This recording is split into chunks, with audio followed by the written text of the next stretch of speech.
Hi friends, welcome to AI smart Tamil tutorial.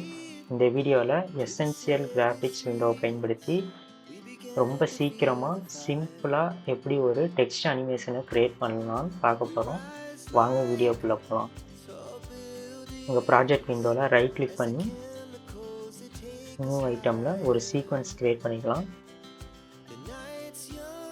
Okay, இப்போ next நம்ம type tool எடுத்துகிட்டு நமக்கு டெக்ஸ்ட் டைப் பண்ணிக்கலாம். இப்போ நான் ஸ்மார்ட் அப்படின்னு டைப் பண்ணுறேன். இந்த எசென்சியல் கிராஃபிக்ஸ் பேனல் உங்களுக்கு தெரியல அப்படின்னா நம்ம விண்டோவில் கீழே எசென்சியல் கிராஃபிக்ஸ்ன்னு இருக்கும். இதை கிளிக் பண்ணிங்கன்னா இங்கே இந்த எசென்சியல் கிராஃபிக்ஸ் பேனல் ஓப்பன் ஆகிரும். இதில் நம்ம டைப் பண்ண ஃபாண்ட்டு சைஸ்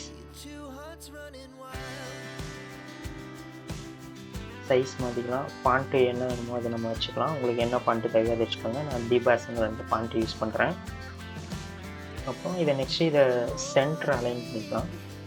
ஓகே, இப்போது நம்ம டைப் பண்ண இந்த டெக்ஸ்ட் லேயரில் சைடில் கீழே பார்த்தீங்கன்னா இங்கே ஒரு ஆப்ஷன் இருக்கும், நியூ லேயர் அப்படிங்கிற ஆப்ஷன் இருக்கும். இதை கிளிக் பண்ணி கீழே ஃப்ரம் ஃபைல் அப்படிங்கிற ஆப்ஷன் இருக்கும். இதை கிளிக் பண்ணிக்கோங்க. நான் ஒரு இமேஜ் இங்கே வச்சுருக்கேன். இந்த இமேஜ் உங்களுக்கு லிங்க் டிஸ்கிரிப்ஷனில் கொடுக்குறேன். இதை நீங்கள் டவுன்லோட் பண்ணிக்கலாம். இந்த இமேஜை நான் இம்போர்ட் பண்ணுறேன். இப்போ இந்த இமேஜ் உள்ளே இம்போர்ட் ஆகிடுச்சு. இப்போது இப்போ நம்ம இம்போர்ட் பண்ண லேயரை கீழே வச்சுக்கலாம். நம்ம ஸ்மார்ட் டெக்ஸ்ட் லேயர் மேலே இருக்கும். மேலே ஃபஸ்ட்டு வச்சுட்டு இம்போர்ட் பண்ண இமேஜ் லேயரை செகண்ட் கீழே வச்சுக்கலாம். இப்போது நம்ம டைப் பண்ண டெக்ஸ்ட் லேயரை செலக்ட் பண்ணிவிட்டு கீழே ஸ்க்ரோல் டவுன் பண்ணிங்க அப்படின்னா மாஸ்க் வித் டெக்ஸ்ட் அப்படிங்கிற ஆப்ஷன் இருக்கும். இதை கிளிக் பண்ணிக்கோங்க, செக் பண்ணிக்கோங்க. இப்போது நமக்கு இம்போர்ட் பண்ண அந்த இமேஜ் டெக்ஸ்ட்டுக்கு உள்ளே போயிடுவோம். இப்போ இதை நம்ம எஃபெக்ட் கண்ட்ரோலில் இதுக்கு அனிமேஷன் கொடுக்கலாம்.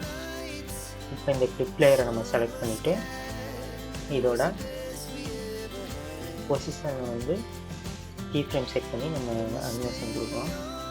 நம்ம டைம் இண்டிகேட்டரை ஃபஸ்ட்டு ஃப்ரேமில் ஸ்டார்டிங்கில் வச்சுட்டு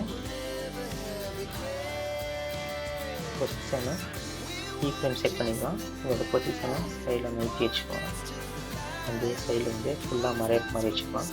ஓகே, இப்போது ஒரு 1 செகண்ட் 2 செகண்ட் 2 செகண்ட் கழித்து இது நம்ம ரிவீல் ஆகிற மாதிரி மறுபடியும் ஃபஸ்ட்லேயே கொண்டு வச்சிடலாம். இந்த சைடு ஃபுல்லாக ரிவீல் ஆகி மறையிற மாதிரி இந்த மாதிரி நமக்கு அனிமேஷன் கொடுத்தாச்சு.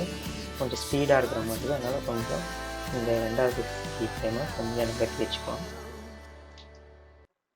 ஓகே, இப்போது இந்த செகண்டாக இருக்கிற இந்த கீ ஃப்ரேமை செலக்ட் பண்ணி நம்ம ஈஸ் இன் கொடுத்துக்கலாம். இந்த ஃபஸ்ட்டு இருக்கிற கீ ஃப்ரேமை செலக்ட் பண்ணி ரைட் கிளிக் பண்ணிங்கன்னா டெம்பரல் இன்டர்போலேஷனில் ஈஸ் அவுட் கொடுத்துருக்கோம். ஓகே, இப்போ நமக்கு ஒரு ஸ்மூத்தான அனிமேஷன் கிடைச்சிருச்சு.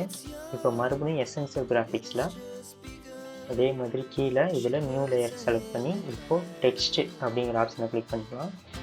இப்போ டெக்ஸ்ட்டில் நம்ம முன்னாடி என்ன டைப் பண்ணுமோ அதே ஸ்மார்ட் அப்படிங்கிற டைப் பண்ணி இதை சென்டர் அலைன் பண்ணிக்கலாம்.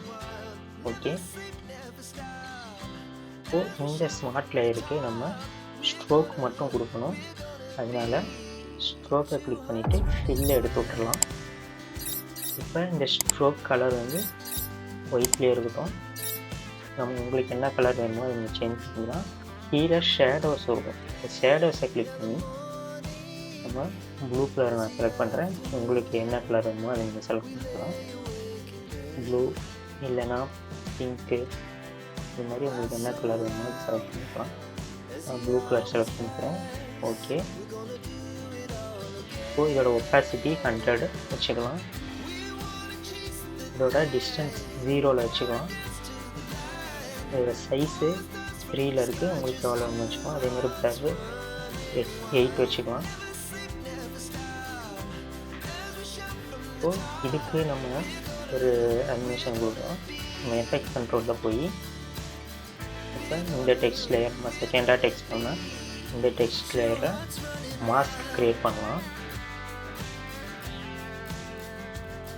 பென் டூல் எடுத்து கிரியேட் பண்ணிக்கலாம்.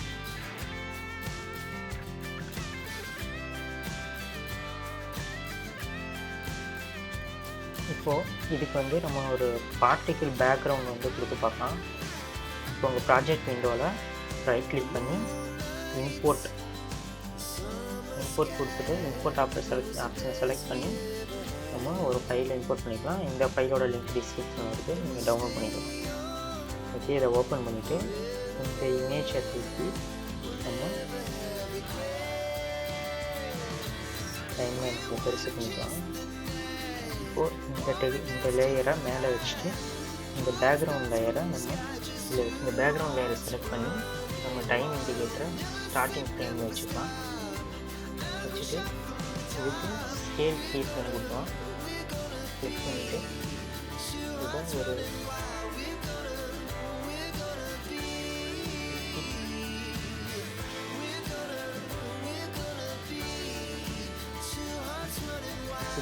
வேல்யூ கொடுத்துட்டு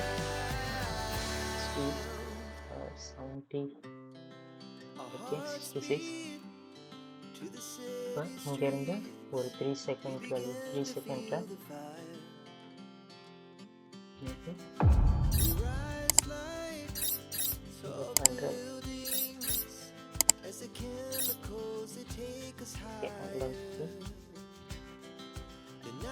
இதே மாதிரி ரொட்டேஷன் கீஃப்ரேம் கொடுக்கலாம். கீஃப்ரேம் இங்கே செலக்ட் பண்ணிவிட்டு இந்த இடத்துல ஒரு 90 டிகிரி. ஓகே, இப்போ நம்ம பார்த்தோம்னா ஒரு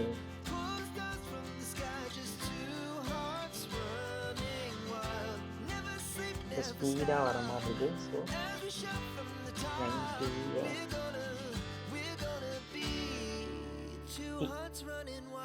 வச்சுருவோம். ஓகே, இப்போ கொஞ்சம் ஸ்லோவாக இருக்குது.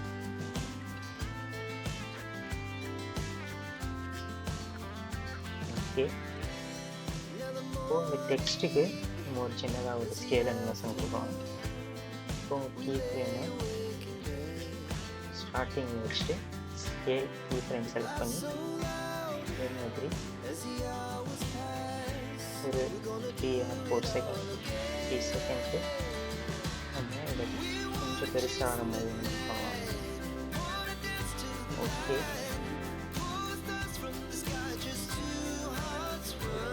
இந்த கீஃப்ரேம் செலக்ட். ஓகே ஃப்ரெண்ட்ஸ், அவ்வளோதான் இந்த வீடியோ. இந்த மாதிரி சிம்பிள் எடிட்டிங் டுட்டோரியல்ஸ்க்கு நம்ம ஏஐ ஸ்மார்ட் தமிழ் டுட்டோரியல் சேனலை மறக்காமல் சப்ஸ்கிரைப் பண்ணி வச்சுருக்கேன். இந்த வீடியோ உங்களுக்கு பிடிச்சிருந்துச்சுன்னா லைக், கமெண்ட், ஷேர் பண்ணுங்கள்.